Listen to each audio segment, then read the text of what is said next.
Hello and welcome one and all. This is Old School Gamer 1971 here. Millie, Lloyd, everyone, hope you're all having a good day. If you would, please like and comment. If you haven't already, please subscribe. Support the channel and help it grow. Today's thoughts is on Alien Isolation. I've been playing this game for around 3 hours and this is what I think.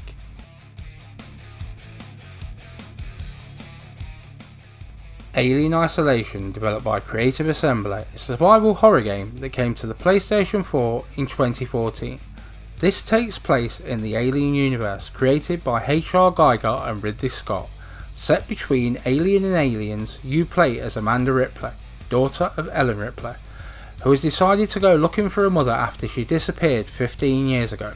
You end up on the Sebastopol, a space station that appears at first to have been abandoned by the crew, but something more sinister is afoot, with a more than familiar alien flavour to it. The plot has been written specifically for the game, and if I may say, the story does fit in rather well with the universe, very well in fact, and does seem the sort of thing that Weyland-Yutani would have its fingers in.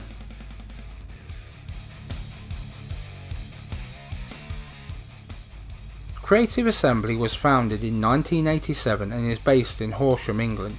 Starting off porting games to MS-DOS from Amiga and ZX Spectrum platforms, later they collaborated with EA on several sports titles.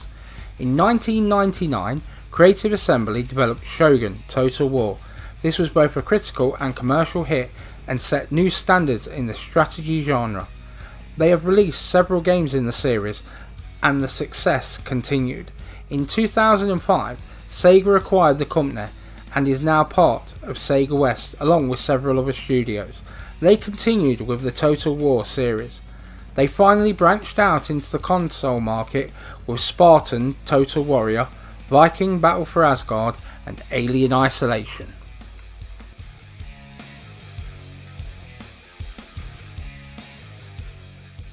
Our story starts 15 years after the ending of Alien. Amanda Ripley, Ellen's daughter, finds out through conversation with an android, Christopher Samuels, who works with the Weyland-Yutani Corporation, that the flight recorder from her mother's ship, the Nostromo, has been found and retrieved by a salvage vessel, the Anestora, and that the flight recorder's current whereabouts is on the Seegson Corporation-owned Sebastopol space station. Samuels offers Ripley a place on the team that is being sent to recover the recorder and find out what is going on because they've lost communications with the Sebastopol. Arriving on the space station with Weyland-Yutani's executive Nina Taylor on the Taurian's courier ship, they find the station's damaged and the communications are offline. When they attempt a spacewalk to assess the damage, their EVA is severed by debris. Ripley is separated from the rest of the crew and is forced to soldier on alone. Finding the Nostromo flight recorder empty, she finds out the ship is out of control due to a familiar alien creature. You will meet friendly survivors, unfriendly survivors, deadly androids and an even deadlier alien. How the alien got here and what really happened to her mother, and how Weyland-Yutani is involved and what happened to the ill-fated crew. There is so much to this story and I don't want to ruin it for you. So is this Alien Isolation a damn good game, or is it Alien Impregnation? Who really wants to watch that?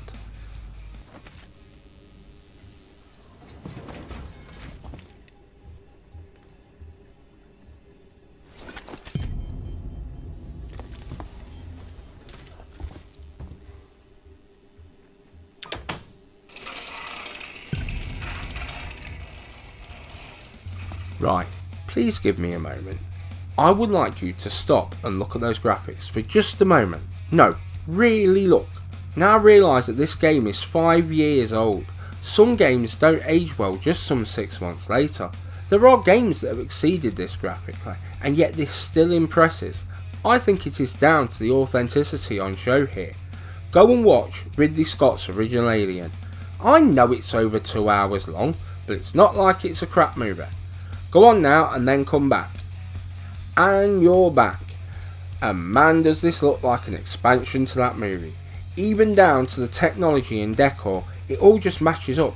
I admire an attention to detail like that, and sure as hell it added massively to the authenticity and atmosphere. We haven't even got to the goddamn alien yet.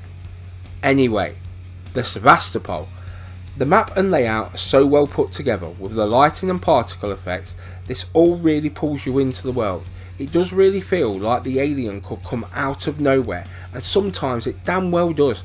From the vents, ceilings, floors or doors, nowhere feels safe, and then it is eating your face off. And so finally, the alien. Now, I have said in the past about my fear of the alien as a child, but in 1978 my Auntie Pam bought me a 2-foot alien from the movie. The head crest glowed in the dark. It looked like the movie and killed all of my action men by ripping their heads off and bloodying them up, using felt tip pens, slashes and wounds. At the time it looked so good to me. However, I spent the next 3 years every night with it in my wardrobe. And then I watched the Alien movie, and even with dodgy VHS picture quality, it was terrifying. Then fast forward to the game, and the alien drops from the vent, and I was back at that first night looking at the skull of the alien glowing in the dark. Playing this game, I just wish you could turn on the light and put the bloody alien back in the wardrobe. Anyway, I like the graphics here, they get a big thumbs up from me.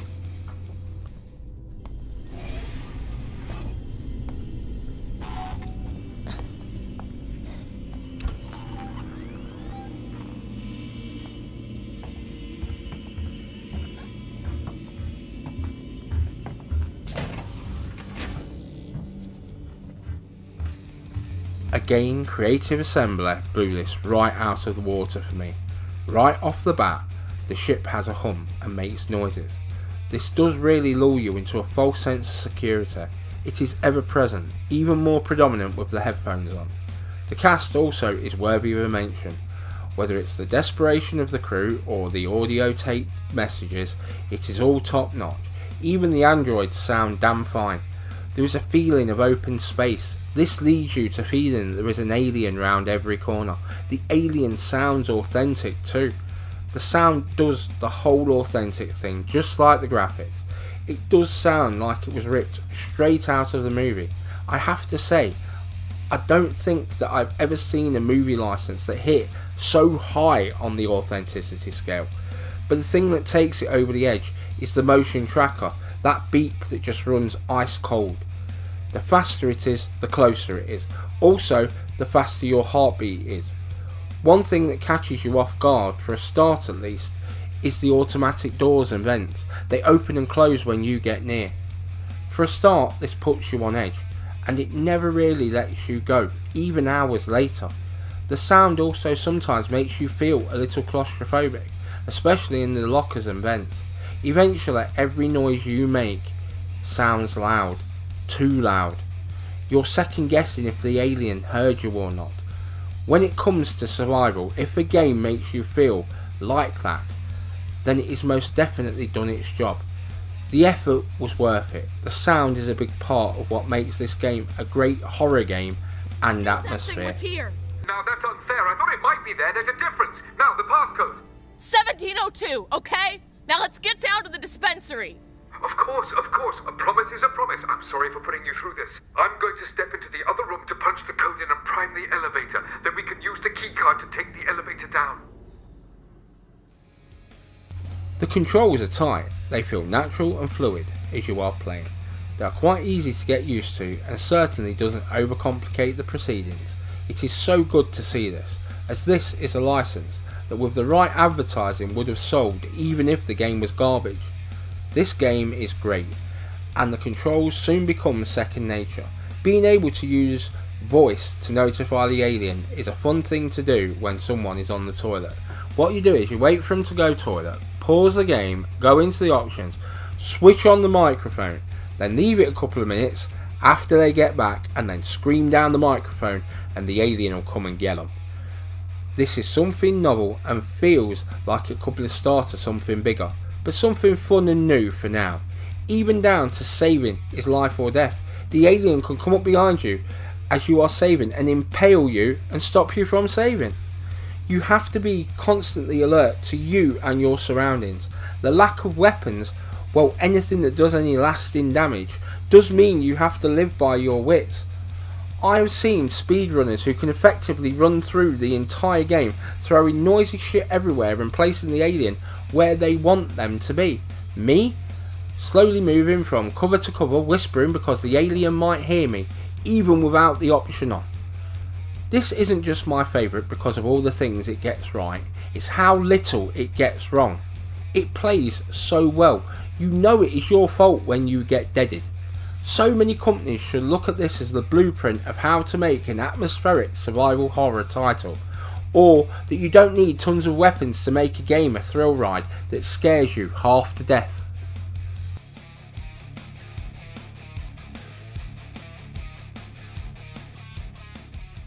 I could recount the story of feeling like a 9-year-old again, and yes, that is true of every damn time I play the game. So how about instead how I lost my faith in survival horror after Dead Space 3 and Lost Planet 3. How I felt that the only atmosphere in survival horror games was a couple of indie titles that looked nowhere near the PlayStation 3. Horror wise, they were only really on the PC. Yes, some of them did get to the PlayStation brand, Outlast, Five Nights at Freddy's and Slenderman. But to have a AAA title in a movie franchise hit it out the ballpark that gets the movie atmosphere so spot on, it looks and feels like the original Ridley Scott masterpiece. The alien is as terrifying as it should be. It should send a shiver down your spine, and it does. When you are scared to save and the tracker is going and you go to a locker and you're praying that it passes you by, that's when you know you have the atmosphere right. Now, you would have thought that to make a game in the Alien franchise that got the atmosphere right would have been easy. But we have to go back to Alien Trilogy on the original PlayStation for the last time, in my honest opinion, that there was a game that got this right. This is a game that puts the survival into survival horror. It does feel like you are surviving. And that is before survival mode, DLC. It's that moment you have to go into the vents and then somehow it gets even more intense. This shows what can be done with a license and a dedicated team with a love for the source material. So again, a big thumbs up.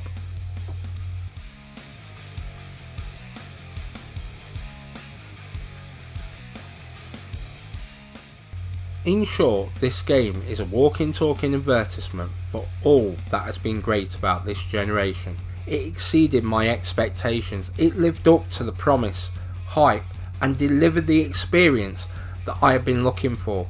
The Alien franchise has entertained me for years, and Alien Trilogy have been the pinnacle before this game. Everything seems to be aligned here and shows that with imagination and a good development team, what is possible. I waited years for a game like this, one that encapsulated all that was great about the franchise and make it a reality. I also felt that Isolation is not just a good name for a game, it is how the game should make you feel, and this does make you feel abandoned and alone. Between Alien Isolation, Resident Evil 7, Outlast and Until Dawn, survival horror has been astonishing this generation, and it has not really stopped there. There have been more and more games this generation than ever before in the genre, and long may it continue. There have been some reimaginings which has been pleasing, but more importantly, innovation in games such as this. This is an outstanding game and one of my favourites of the generation. When this goes on sale, it normally retails for about £7 with all of the DLC, and the DLC is just as good as you have, you know the bit of the movie where Dallas is going through the vents trying to kill the alien, and then you've got the ending of Alien, and then you've got survival mode, all of which is more intense than the game itself. That means you get to explore some of the Nostromo, and they even brought back the original cast for the voiceover. For me, the only real downer about this game is the lack of a sequel on the horizon, which is kinda dumb. This game had respectable sales and an installed fan base. So where is my sequel? So Alien Isolation, a damn good game this most definitely is.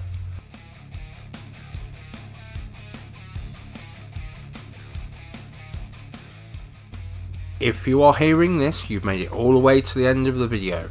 Thank you very much. Give it a thumbs up and comment if you enjoyed the video. Please share as it helps the channel grow and improve. Enjoy your day. Old School Gamer 1971 signing off.